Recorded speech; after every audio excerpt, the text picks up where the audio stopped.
हमें तो मेड्स दिखाई जाती है जो जाते हुए बातें कर रही थी। क्या तुमने सुना मिस रीने का कमरा वो फिर से शिफ्ट हो गया है, अब वो गेस्ट रूम में नहीं है। अब तो वो मास्टर और मिस्ट्रेस के सेम फ्लोर वाले रूम में है। दूसरी कहती है लेकिन क्या सच में लॉर्ड कार्सियन और मिस रीने। वो कहती है हाँ हाँ बिल्कुल, मैंने भी सुना है कि वो दोनों वो जल्दी शादी करने वाले हैं। तो दूसरी कहती है लेकिन शादी है कब। तो पहली कहती है पता नहीं, दोनों ही बहुत अनप्रिडिक्टेबल है। जब शादी की डेट फिक्स करेंगे ना हमें पता चल जाएगा, लेकिन मैं उम्मीद करती हूँ कि जल्दी हो क्योंकि इस तरह तो बड़ा मजा आएगा। लेकिन उनको बटलर अल्तमेर देख रहा था, वो सोचता है डैम इट, आखिर ये कैसे हो सकता है, मेरी सारी एफर्ट्स वेस्ट चली गई जो मैंने उसके खिलाफ रूमर्स फैलाई थी। लेकिन वो लड़की अपने आप को समझती क्या है, तो तभी वो जल्दी से भाग के किचन में जाता है। तो वो चिल्ला कहता है यहाँ पे कौन सी मेड है जो हर ग्रेस को टी सर्व करती है। तो वहाँ पे एक मेड कहती है क्या, वो तो मेरा काम है सर। लेकिन वो सोचता है ये लड़की, ऐसा लगता है इससे कोई कनेक्शन नहीं है, परफेक्ट। वो कहता है ठीक है बाहर आओ, मुझे तुमसे बात करनी है। तो वो लड़की सोचती है क्या, उसे याद है जब यूनो बटलर ने कहा था हेड बटलर जल्दी तुम्हारे पास आएगा, तो वो मेड उसने कहा था अब श्योर तो है उनको मुझसे क्या काम होगा, या फिर उनको लगता है कि मैं मिस रीने की तरफ से कांटा हूँ। तो सीनियर बटलर कहता है मैं तुम्हें डिटेल्स नहीं बता सकता, लेकिन प्लीज जस्ट इन केस इसको अपने साथ रखना। और तब वो सोचती है उन्होंने बिल्कुल ठीक कहा था, और उन्होंने कहा था कि तुम इकलौती इंसान हो जो मिस रीने के करीब जा सकती है क्योंकि वो हर ग्रेस की कंपेनियन है। लेकिन तब उसकी जेब में वही पंख था जिससे हमारी हीरोइन रिकॉर्डिंग किया करती थी। वो सोचती है मुझे लगता है मुझे इसकी जरूरत पड़ जाएगी, तो शायद मैं इसको इस्तेमाल कर सकती हूँ। और तब हमें रात के वक्त ड्यूक लिसांटियस का घर दिखा जाता है। तो तब वहां से वो हेड बटलर जा रहा था। वो सोचता है मुझे लगता है कि मुझे ड्यूक को इस बारे में बताना चाहिए।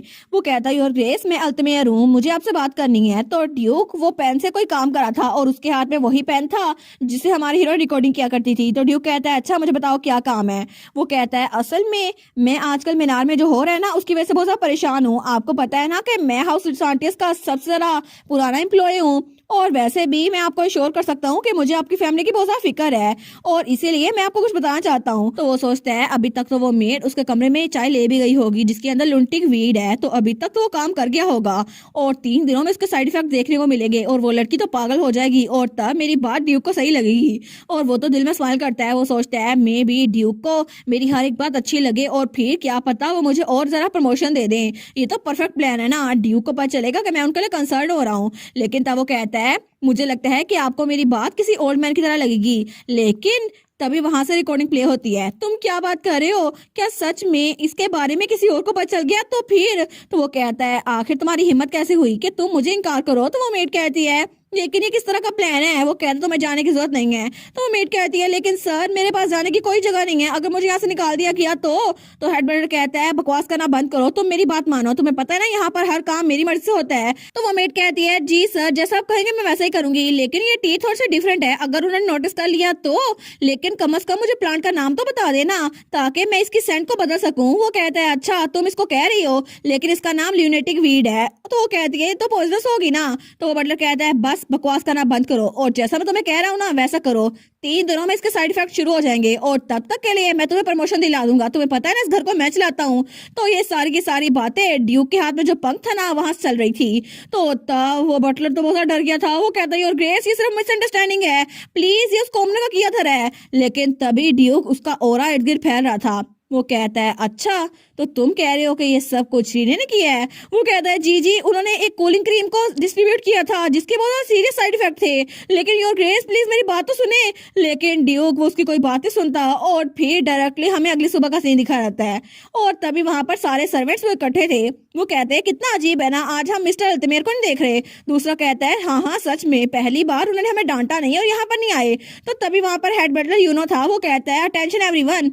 तो वो लोग कहते हैं कि तो मिस्टर यूनो है ना, लेकिन सब लोग जब वहां पर देखते हैं ना तो तब वो कहता है आज इन्होंने आपको इकट्ठे यहाँ पर किया है, और वहां पे हमारा कार्सियन हमारी रीने और उसका डॉग था। तो तब वो लोग तो बिल्कुल परफेक्ट कपल लग रहे थे। तो तब वो कहता है आज मिस रीने और लॉर्ड कार्सियन आपसे बात करना चाहते हैं क्योंकि सबसे पहले हमारी ऑनर्ड गेस्ट मिस रीने उन्होंने आज से लिसांटियस का नाम ले लिया है, और प्लीज इस फैक्ट को दिमाग में रखिएगा कि वो हमारी गेस्ट है और हमें उनको कर्टेसी से पेश आना होगा। तो सब लोग कहते हैं सच में ये तो बड़ी अच्छी खबर है, अब वो एक लिसांटियस बनने वाली है। तो हमारी हीरोइन कहती है इस फैमिली में मुझे वेलकम करने के लिए थैंक यू सो मच, और मैं चाहती हूँ कि एक नया हेड बटलर अरेंज करूँ, और मैं चाहती हूँ कि मिस्टर यूडो आप इसके लिए परफेक्ट रहेंगे। वो कहता है मिस रीने सच में। वो कहती है क्या किसी को कोई ऑब्जेक्शन है, लेकिन सब लोग कहते हैं नहीं नहीं किसी को भी नहीं है। तो कार्सियन कहता है मिस्टर यूनो आज से आपका टाइटल वो भी वाइकाउंट है, ठीक है, और अल्तमेयर को उसके टाइटल से हटा दिया जाएगा। तो वो कहता है thank you so much lord कार्सियोन। लेकिन लॉर्ड कार्सियोन पुराने वाइकाउंट अल्तमेयर के साथ क्या हुआ? तो तब कार्सियोन तो बहुत ज्यादा कोल्ड होके कहता है कौन था वो? तो सब लोग कहते हैं कि यार नहीं नहीं हम नहीं जानते उसको। तो हमारी रीने हंसती है, वो कहती है ठीक है आप सब लोग डिसमिस हो सकते हो। और तब थोड़ी देर बाद वो लोग डजिस के साथ बैठे हुए थे, तो डजिस कहती है सच में रीने तुम तो बड़ी चालाक हो, तुमने सारे मसले को देख भी लिया और उसको हल भी कर दिया, तुम तो सच में बड़ी चालाक हो। और इसके अलावा ये ऐसी जगह है जहाँ पे तुम पहली बार आई हो, लेकिन फिर भी तुमने अपनी अकल का इस्तेमाल किया और तुमने अपने अथॉरिटी को अब्यूज नहीं किया सच में। तो तब हमारी रीने वो थोड़ा सा शर्मा रही थी। तो तब डजिस कहती है तुम तो ये सारे मामले को अच्छे से मैनेज कर सकती हो, लेकिन इस बारे में मुझे पता था, लेकिन मैं देखना चाहती थी कि तुम क्या करती हो। वो सोचती है अच्छा तो इनको सब कुछ पता था, लेकिन फिर भी ये मेरी नॉलेज को चेक कर रही थी, फिर भी इन्होंने मुझे एक्सेप्ट कर लिया। और इसके अलावा इन्होंने डॉबी को भी यहाँ रहने की इजाजत दे दी और डॉबी उसके पास लेटा हुआ था। तो तब वो कहती है अरे हाँ अब मैं ऑफिशियली यहाँ पर रहने वाली हूँ, तो मुझे आपको कुछ बताना है मदर इन लॉ। वो कहती है मदर इन लॉ? वो तो बड़ी खुश हो गई थी। तो रीने कहती है आपको पता है ना कि मैं काउंट एल्मेरिया और उनकी फैमिली में रहा करती थी। तो रजिस कहती है हाँ हाँ मेरे इलाज, तुमने मुझे याद दिलाया तो मुझे पता चला है कि उस फैमिली के सबसे बड़े बेटे के साथ आजकल बड़े मसले चल रहे हैं, तो मैं उसको फाइनेंशियली हेल्प करूंगी। वो तो बिल्कुल भी क्लेवर बिजनेसमैन नहीं लगता, लेकिन मैं किसी को भेजूंगी उसकी हेल्प करने के लिए। तो हमारी रीने कहती है थैंक यू आपकी ऑफर के लिए, लेकिन मैं चाहती हूँ कि आप इसमें स्टेप इन ना करें, क्योंकि इरहान अगर आपको मेरा नाम लेकर भी इस्तेमाल करे ना फिर भी उसको मना कर दीजिएगा। तो रजिस कहती है अच्छा लगता है सिचुएशन बड़ी कॉम्प्लिकेटेड है, लेकिन जैसा तुम कहती हो ना मैं वैसा ही करूंगी। वो कहती है जी जी बिल्कुल, क्योंकि मैं चाहती हूँ कि ये बिल्कुल ठीक रहे, क्योंकि मेरे पास इतने पैसे हैं तो सही कि मैं अपनी फैमिली की खुद ही मदद कर सकूं। इसलिए प्लीज अगर इरहान कुछ भी कहकर यहाँ पर आए ना तो प्लीज उसको कुछ भी हेल्प ना कीजिएगा। तो डजिस कहती है ठीक है अगर तुम्हारी यही विश है तो फिर मैं ऐसा ही करूंगी। तो कार्सियोन कहता है अगर रीने ने कहा है ना तो उसकी बात मान लीजिएगा, पीछे से कुछ ना कीजिएगा। वो कहती है ठीक है नहीं करती। तो रीने कहती है और वैसे भी अगर मुझे हेल्प चाहिए होगी ना तो मैं आपसे छुपाऊंगी नहीं, क्योंकि हमने प्रॉमिस किया था हम एक दूसरे के साथ ऑनेस्ट रहेंगे। तो कार्सियोन कहता है हाँ बिल्कुल। तो तब डजिस सोचती है ओ माय गॉड ये दोनों तो इकट्ठे कितने प्यारे लग रहे हैं ना। और तब हमारी हीरोइन वो अपने कमरे में आ गई थी, तो कार्सियोन भी उसके साथ ही था और उसके कंधों की मालिश कर रहा था। वो कहता है रीने तुम तो बड़ी थक गई होगी ना। तो वो कहती है हाँ लेकिन फिर भी हमें कल के लिए कुछ ना कुछ तो करना होगा। तो कार्सियोन कहता है हाउस लिसार्टिया ज्यादातर सोशल फंक्शन में पार्टिसिपेट नहीं करता, लेकिन अगर हमने किसी और पावर के साथ इन्वॉल्व होने की कोशिश की ना तो फिर बिजनेस जरा बढ़ेगा, इसीलिए अगर तुम चाहती हो तो हम लोग वहां पे जा सकते हैं। और हम लोग तो एम्पीरियल फैमिली के साथ भी एग्रीमेंट पे पहुंच चुके हैं ताकि हम ज्यादा लोगों से मिले ना। वो कहती है अच्छा ये बात है। तो हमारा कार्सियोन कहता है लेकिन अगर तुम्हें कोई बॉल अटेंड करना है तो मुझे बता देना, मैं तुम्हें वहां ले जाऊंगा। वो कहती है ठीक है मैं तुम्हें बता दूंगी, लेकिन अभी के लिए तो मुझे यहाँ पर जाना ही होगा। तो कार्सियोन तो बिल्कुल बिल्ली बन गया था। और तब हमारी रीने उसके हाथ में तो एक इनविटेशन था जो कि लो अनानास यानी कि हमारे फ्योर अनानास के भाई का सक्सेशन बॉल था। तो वो कहती है अब हमें वहां पे तो जाना होगा ना, क्योंकि ग्रेजुएशन के बाद हम किससे नहीं मिले, लेकिन अब तो फ्योर भी एम्पीरियल गार्ड बन चुका है। तो तब वो उस लेटर को देखती है लेकिन थोड़ी सी उदास हो गई थी। तो तब हमारा कार्सियोन कहता है रीने क्या हुआ, क्या तुम वहां जाना नहीं चाहती? वो कहती है नहीं ऐसी बात तो नहीं है, लेकिन मुझे रेक्स की वहां फिक्र हो रही है, अगर वो मुझे वहां मिल गया तो मुझे उससे बहुत ज्यादा डर लगता है। तो कार्सियोन उसके कंधे पे रखता है और कहता है इट्स ओके रीने मैं वहां पे तुम्हारे साथ ही होऊंगा और मैं प्रॉमिस करता हूँ कि तुम उससे बॉल में नहीं मिलोगी। वो सोचती है कितना अच्छा लग रहा है ना, लेकिन इसका मेरे साथ होना ही मुझे रेक्स के खौफ से आजाद कर रहा है और मुझे सच में इसके साथ बहुत ज्यादा अच्छा लगता है। और तब वो भी उसके कंधे पे सर रखती है और बहुत ज्यादा रिलैक्स हो गई थी। लेकिन थोड़ी देर बाद जब रीने सो चुकी थी ना तो तब कार्सियोन उसके कमरे का दरवाजा बंद करता है। वो सोचता है फिक्र ना करो रीने, क्योंकि वो दोबारा कभी भी तुम्हारे इर्द गिर्द नहीं भटकेगा और मैं इस बात की गारंटी देता हूँ। और तब कार्सियोन तो बहुत ज्यादा खतरनाक लग रहा था। और तब सीन चल होता है और हमें अगली सुबह का सीन दिखा रहता है। तो हमारी हीरोइन कहती है sugary snacks check, morning paper check, Dobby check. और डोबी वहां पे लेटा हुआ था। तो तब वो सो के उठती है। वो सोचती है ठीक है मुझे लगता है कि कल लो की सक्सेशन बॉल है, तो आज के लिए मुझे अपने आप को काउंट डाउन करना होगा ताकि मैं अपनी नर्व पे काबू पा सकूं।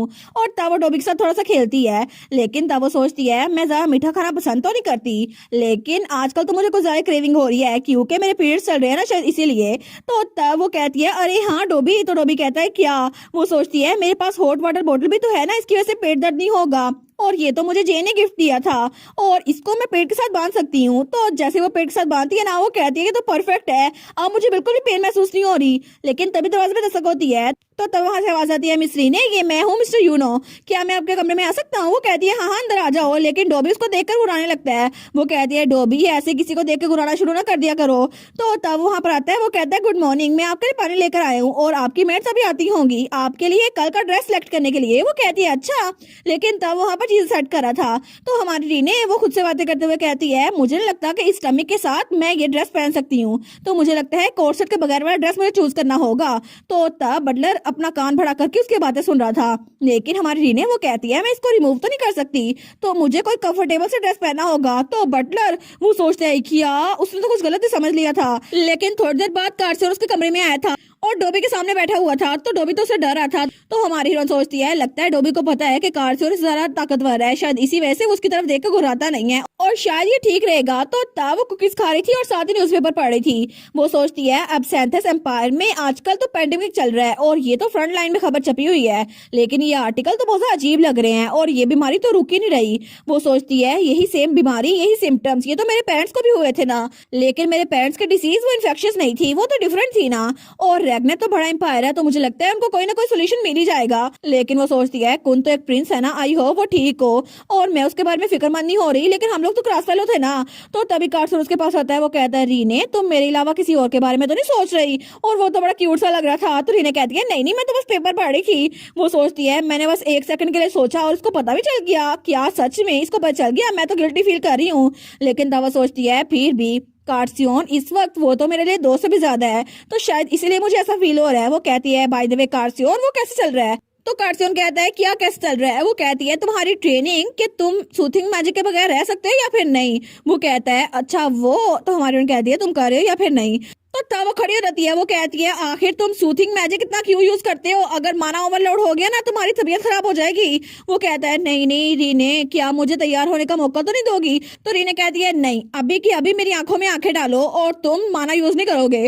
वो कहता है ठीक है रीने। तो हमारी रीने कहती है मैं 3 तक काउंट कर रही हूँ। तो डोबी फिर से होने की तैयारी कर रहा था, वो कहती है 1 2 3 और कार्सियो ने तो अपनी आंखें खुली रखी थी लेकिन उसको पसीना आ रहा था। तो हमारी रीने वो उसको घूरी जा रही थी, वो कहती है मेरी आंखों में देखो। लेकिन तभी कार्सियो उसको तो चक्कर आने लग जाते हैं। वो कहता है बस कर दो रीने मैं और नहीं बर्दाश्त कर सकता। तो वो कहती है क्या तुम 1 सेकंड भी और नहीं रुक सकते? वो कहता है लेकिन, तो हमारी बहन कहती है तुम्हें ट्रेनिंग करनी होगी ना, तो मुझे लगता है कि अगली बार तुम 30 सेकंड तक मेरी आई कांटेक्ट करोगे। वो कहता है 30 सेकंड ये तो बहुत ज्यादा हो जाएगा ना, 15 सेकंड तक कर लो। वो कहती है नहीं नहीं कोई एक्सक्यूज नहीं है 30 सेकंड तक, लेकिन अगर तुमने ये कर लिया ना तो मैं तुम्हारी एक विश को पूरा करूंगी। वो कहता है सच में एक विश को? वो सोचती है देखा ये काम कर गया। वो कहती है हाँ हाँ तुम्हारी कोई भी विश हो मैं पूरा करूंगी, कोई लिमिट नहीं है। तो तब वो कहता है ठीक है रीने तो फिर मैं अपनी बेस्ट करूंगा, और बड़ी प्यारी स्माइल देता है। तो रीने बेचारी उसका तो दिल धड़कने लग जाता है। वो सोचती है मैंने अपने आप को फंसा तो नहीं लिया, कहीं मैंने कुछ अजीब तो नहीं पूछ लिया इससे। और तब अगली सुबह वो उसके प्रैक्टिस करवा रही थी अपनी आई कांटेक्ट के लिए, और तब उसने 30 तक काउंट कर लिया था और बेचारा कार्सियोन तब वो मुंह पीछे करता है और बिल्कुल ब्लश कर रहा था। वो कहता है रीने देखो मैंने कर दिखाया, लेकिन उसके सर से धुआं निकल रहा था। वो कहती है देखा मुझे पता था तुम ये कर सकते हो, और दोनों पार्टी में जाने के लिए तैयार थे। वो कहता है मेरा दिल तो ऐसा लग रहा है अभी बाहर निकल आएगा, लेकिन रीने सच में तुम सच में जो चाहती है ना वही करती हो। वो कहती है ठीक है मैंने कहा था, लेकिन वो सोचती है इसने तो मुझे ड्राई दिया। वो कहती है ठीक है मुझसे जो मांगना चाहो मांग सकते हो, लेकिन तब वो कहता है अच्छा अगर ऐसी बात है तो क्या तुम मेरे गाल पे किस कर सकती हो? और बड़ा क्यूट सा लग रहा था। तो रीने कहती है क्या गाल पे किस करना है? वो कहता है हाँ एक किस, लेकिन वो तो शर्माई जा रहा था। तो हमारी सोचती है क्या बस गाल पे किस करना है? हालांकि हमने सब कुछ कर लिया है, लेकिन फिर भी इतना शर्मा क्यों रहा है? वो कहती है ठीक है अपनी आंखें बंद करो। तो कार्सन कहता है ओके। तो तब उसके पास आती है, उसके कंधे पे रखती है। वो सोचती है सीरियसली मुझे समझ नहीं आ रही इतना शर्माता क्यों है, लेकिन तब उसको किस करती है। तो कार्सियोन वो तो बिल्कुल फ्रीज ही हो गया था। तो तब वो पीछे होती है, वो कहती है कार्सियोन, लेकिन कार्सियोन तो हिल ही नहीं पाता क्योंकि वो फिर से फ्रीज हो गया था और आउट ऑफ ऑर्डर हो गया था। वो कहती है ओ नो ये सच में बेहोश हो गया। लेकिन तब हमें कुछ घंटों बाद लो अनानास का सक्सेशन बाल दिखा रहता है, तो वहां पर कार्सियोन नहीं आया था। तो फ्योर कहता है तुमने उसका इंतजार किया कि वो अपने आप पे मैजिक करे, लेकिन कार्सियोन फिर से बेहोश हो गया जैसे कि हमारी ग्रेजुएशन पार्टी में बेहोश हुआ था, और इसीलिए तुम अकेले यहाँ पर आई हो। वो कहती है हाँ बस मैंने उसको कहा था, लेकिन मुझे क्या पता था वो सच में बेहोश हो जाएगा। तो फ्योर कहता है सच में ये तो बहुत बड़ा मसला है, उसको अपने आप पे काबू रखना चाहिए ना, लेकिन चाहे जो कुछ मर्जी हो तुम तो मजे करो ना, वैसे भी जेन और हास भी यहाँ पर है तुम उनसे मिल लो। वो कहती है ये तो स्कूल रियूनियन हो गई ना, और इसके अलावा मुझे पता है कि तुम सक्सेसर नहीं बन पाए, लेकिन अच्छा हुआ ना कि तुम एम्पिरल गार्ड बन गए हो। तो वो स्माइल करता है और कहता है वैसे भी अगर मुझे सक्सेसर बनना होता ना तो मैं पीछे ना हटता। तो वो कहती है क्या मतलब, तुम्हें ये नहीं बना था? वो कहता है भूल जाओ इस बात को। लेकिन तभी वहां पर किसी के आने की घंटी बजती है। तो वो कहती है देखा कोई और भी आ गया, मुझसे भी ज्यादा लेट कोई और था। लेकिन तभी वहां पर अनाउंस होता है announcing guest from house begonia. तो रीने बेचारी वो तो बहुत ज्यादा शॉक हो गई थी, वो तो फ्रीज हो गई थी। तो फ्योर कहता है रीने तुम्हें क्या हुआ? लेकिन रीने बेचारी वो तो हिल ही नहीं पाती। तो फ्योर कहता है रीने तुम ठीक तो हो ना? लेकिन रीने वो कहती है हाँ मैं ठीक हूँ। लेकिन जैसे ही वो वहां पर देखती है ना तो वहां पर रेक्स बिगोनिया नहीं था, वहां पर उसका छोटा भाई था राहुल बिगोनिया। तो तब उसको देखती है, वो सोचती है अच्छा तो ये रेक्स नहीं है। लेकिन वो कहती है फ्योर आखिर जो अभी यहाँ पर आया है तुम्हें पता है ये कौन है? वो कहता है मैं श्योर नहीं हूँ, लेकिन इसको देखकर लग रहा है लाल बालों वाला बिगोनिया मे भी ये थर्ड बेटा हो राहुल बिगोनिया। लेकिन हेड ऑफ फैमिली उसको इनवाइट किया गया था, मे भी उसको कोई काम पड़ गया हो इसलिए यहाँ पर नहीं आया। वो सोचती है राहुल अच्छा। तो फ्योर उसको देखता है, वो कहता है मुझे सच बताओ ना क्या हो रहा है, आखिर तुम इतना डर क्यों गई थी? वो कहती है क्या? वो कहता है मुझे लगता है कि तुम्हारी तबीयत खराब हो रही है, मैं तुम्हें रेस्ट रूम तक ले जाता हूँ, तुम आराम कर लो। वो कहती है मैंने कहा ना मैं ठीक हूँ। वो कहता है आखिर तुम ठीक क्यों हो? तुम्हें तो देखकर लग रहा था जैसे तुमने कोई भूत देख लिया हो। लेकिन वो लोग तो लड़ी जा रहे थे और सब लोग उनको देख रहे थे। वो कहती है मैं कितनी बार बताऊं मैं बिल्कुल ठीक हूँ। वो कहता है तुम ठीक नहीं हो ना, मुझे कहने दो। और तब वो किसको बुलाने लगता है, वो कहता है कोई इधर आओ जरा मेरी बात सुनो। लेकिन तभी रीने उसका हाथ पकड़ लेती है और उसको घूर के देखती है। तो फ्योर कहता है रीने अगर तुम्हें रेस्ट करने के लिए नहीं जाना तो मुझे वजह बता दो कि तुम ऐसे फ्रीज क्यों हुई थी। वो कहती है क्योंकि मैं अपने पीरियड्स में हूँ इसीलिए। और तब वो तो बस चिड़ी हुई थी। लेकिन फ्योर कहता है हैं अच्छा अच्छा मुझे माफ कर दो, मुझे नहीं पूछना चाहिए था। और तब थोड़ी देर बाद हमारी रीने बालकनी में खड़ी हुई थी। तो वो सोचती है फाइनली मैं एक खामोश जगह पर तो आई। और जेम्स और हांस वो तो बिजी है ना अपने बिजनेस कार्ड बांटने में, लेकिन मुझे लगता है बाद में हमें प्रॉपर गेट टुगेदर करना चाहिए। और अभी भी मेरे पास इतना टाइम नहीं था मैं उससे मिल सकूं। तो तभी जहाँ पे वो खड़ी थी ना उस खिड़की की तरफ कोई बढ़ रहा था और तभी दरवाजे पे दस्तक देता है। वो कहती है क्या कौन है यहाँ पर? तो वो कहता है मैं हूँ राहुल बिगोनिया। तो हमारी रीने वो थोड़ा सा डर जाती है। वो कहता है मिस रीने मुझे आपसे बात करनी है। तो रीने कहती है बस एक सेकंड रुको। लेकिन तब वो पॉइजनस डॉट चेक करती है जो कि उसने अपनी हिफाजत के लिए रखे हुए थे। वो सोचती है मैं खुश हूँ कि मैं पॉइजन डार्ट्स को साथ ले आई हूँ, लेकिन मैं इसको अपनी फिंगर्स के दरमियान छुपा सकती हूँ। और तब उसने छुपा भी लिया था। वो कहती है जी आप आ सकते हैं। तो राहुल दरवाजा खोलता है, वो कहता है थैंक यू। लेकिन हमारी रीने कहती है आपको मुझसे क्या बात करनी थी? तो राहुल उसके हाथ में एक छड़ी पकड़ी थी क्योंकि उसकी एक टांग वो थोड़ी सी लंगड़ा रही थी। तो वो कहता है मैं सीधा पॉइंट पे आता हूँ, इस एम्पायर को छोड़ के चली जाओ। तो हमारी रीने कहती है क्या? वो सोचती है ऐसा लगता है कि ये असल में ऐसा नहीं था, इसकी एक आंख और एक टांग वो जाया हो चुकी है और मुझे लगता है इस सब के पीछे भी रेक्स बिगोनिया होगा। वो कहती है तुम रेक्स के बारे में बात कर रहे हो ना, और वो तो आउट ऑफ कंट्रोल होता जा रहा है। वो कहता है हाँ बिल्कुल, उसने हर किसी को मार दिया जो उसके रास्ते में खड़ा था, और वो तो मुझे भी मारने वाला था। तो रीने कहती है क्योंकि वो बिल्कुल पागल हो चुका है। वो कहता है हाँ बिल्कुल मुझे वैसा लगता है, और वो तुम्हारे पीछे कई सालों से है, हर कोई ये बात जानता है।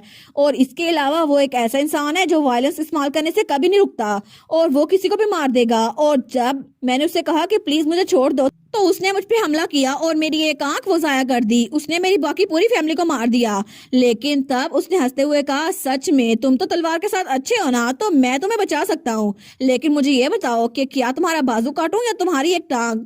तो तब उसने मेरी टांग के साथ ये किया। तो रीने कहती है लेकिन तुम चाहे जो मर्जी कहो मैं यहाँ से भागने नहीं वाली। वो कहता है मिस रीने आखिर आप ऐसा कैसे कर सकती हैं? तो वो कहती है मैं सरेंडर क्यों करूं, आखिर मैं सरेंडर क्यों ही करूं, और वैसे भी वो जिसको चाहता है अपना बना लेता है, लेकिन फिर भी मैं यहाँ से भागने नहीं वाली। और वैसे भी अगर मैं उससे भागी तो मेरे पीछे जो प्रीशियस चीजें हैं वो उसको डिस्ट्रॉय कर देगा, और तुमने भी तो उसके सामने सर इसलिए झुकाया था ना क्योंकि तुम्हारे पास कोई प्रीशियस चीज है, और मैं अपने करीबी लोग को नुकसान नहीं पहुंचाना चाहती, और इसीलिए मैंने अपना माइंड बना लिया है कि मैं उस बुली के खिलाफ खड़ी रहूंगी। और वैसे भी मेरे पास एक बैकअप प्लान है और वो लोग बहुत ज्यादा रिलायबल है।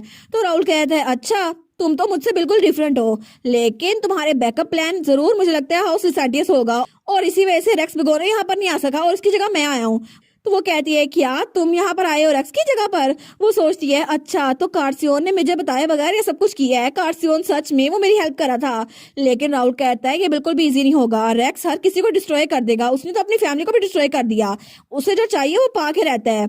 लेकिन मैं अपने पूरे दिल से उम्मीद करता हूँ कि तुम उसके सामने झुकोगी नहीं। और ये कह के वहां से निकल गया था। तो रीने वहीं पे खड़ी रह गई थी। वो सोचती है उसने माफी मांगी और उसके बाद वहां से निकल गया, लेकिन फिर भी उसने चूज किया कि वो अपनी फैमिली को प्रोटेक्ट नहीं कर पाया तो फिर वो उसके सामने झुक जाएगा, लेकिन मैं कभी भी उसकी माफी को एक्सेप्ट नहीं करूंगी।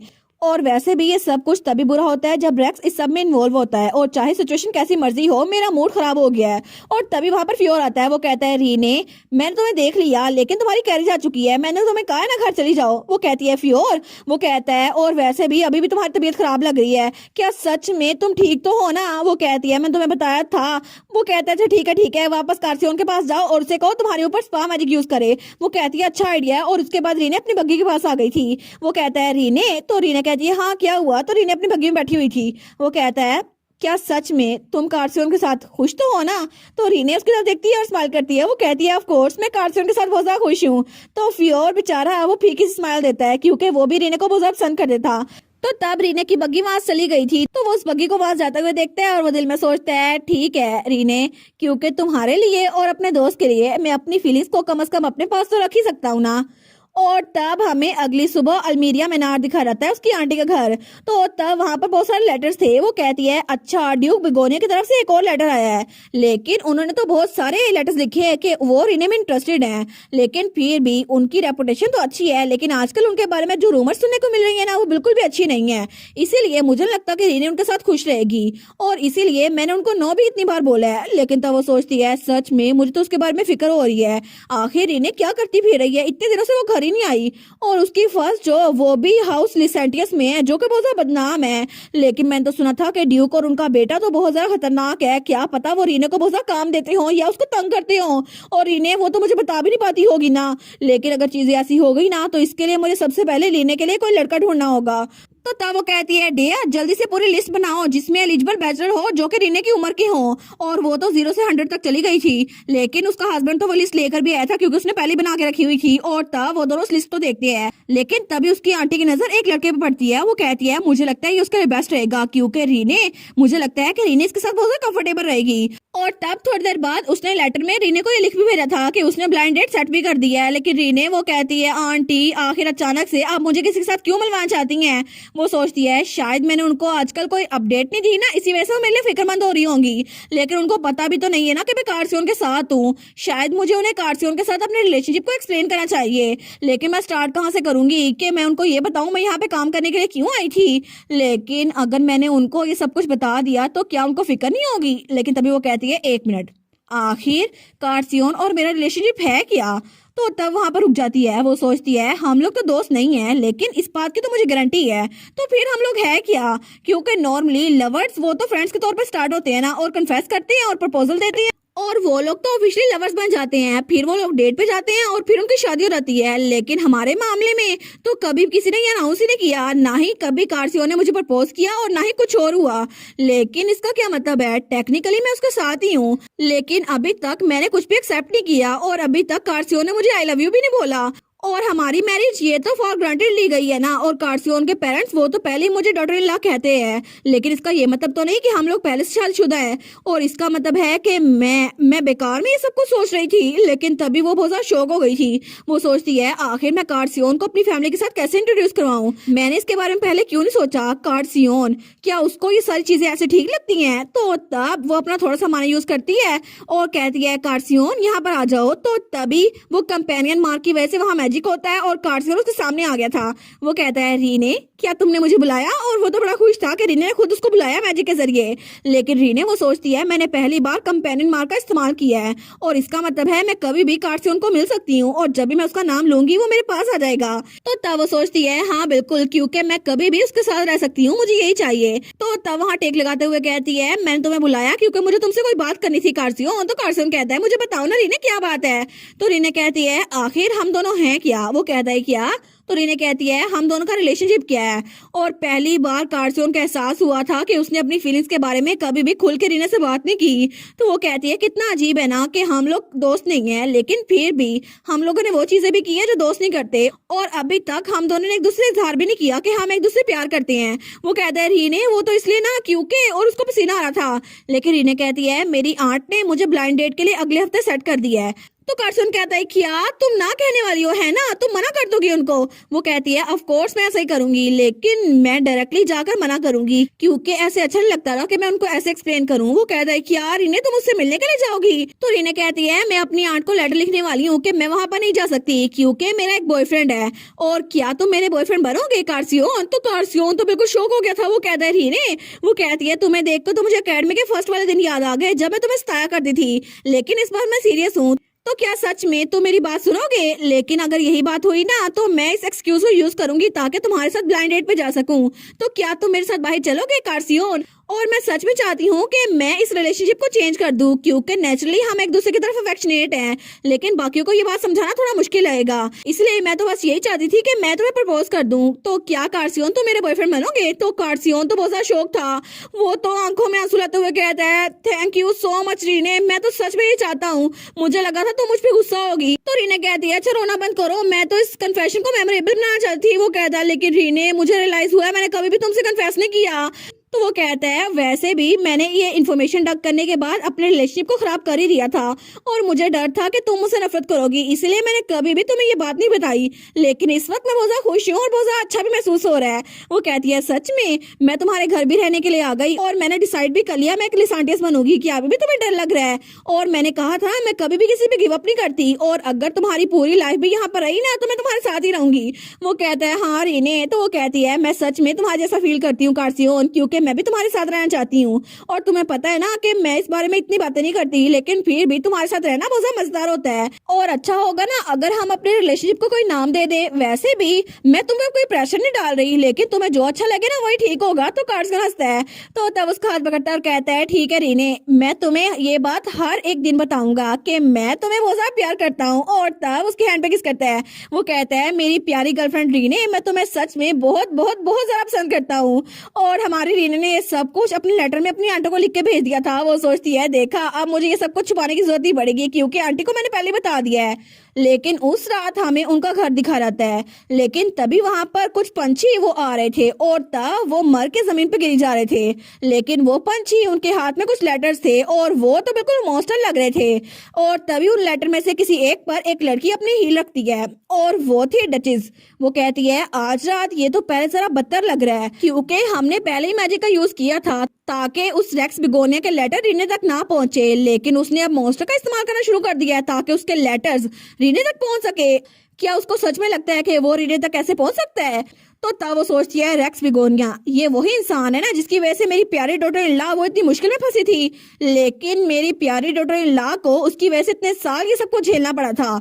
लेकिन तब तो वो गुस्से में आते हुए कहती है अब मैं पीछे बैठ के तमाशा नहीं देखूंगी, मुझे जो कुछ करना पड़ा ना मैं वो करूंगी। और अब तो हाउस लिसांटियस भी रीने के साथ है। तो अब रेक्स बिगोनिया तुम्हें जरा बच के रहना चाहिए क्योंकि हम लोग तुम्हें छोड़ेंगे नहीं।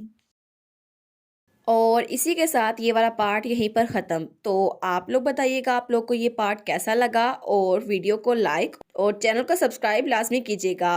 बाकी वीडियोस का लिंक भी स्क्रीन पर नज़र आ रहा होगा तो काइंडली उनको भी चेकआउट कर लें। और thank you so much for watching my videos. Stay safe, bye bye.